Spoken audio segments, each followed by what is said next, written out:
ఆన్నో ఇన్నో తీసుకొచ్చి అప్పో సప్పో వేసి కట్టి ఈ ఇల్లు తీసుకుంటావు. మరి నీ చిన్న కొడుకు నాకు ఇట్లా వాటా ఉన్నదని రాడా? మళ్ళీ ఇంట్లో పొత్తులకు రాడా?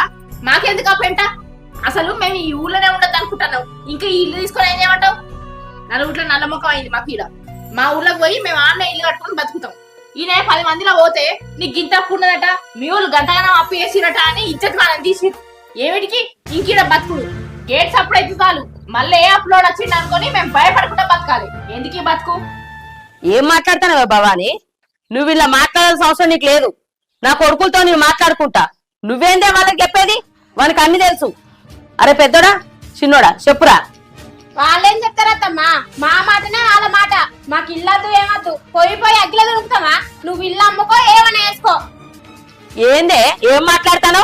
మీరేమన్నా కట్టం చేసి సంపాదించుకొచ్చి ఇచ్చి రానే?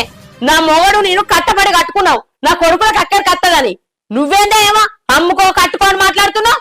వాళ్ళు ఉన్నారు కదా నా కొడుకులు మాట్లాడతాను. మీ పెత్తనాలేందే, మీ మాటలేందే? మీరు చెప్తే నా కొడుకులు వింటరా? నా కొడుకులు చెప్తే మీరు వింటరా?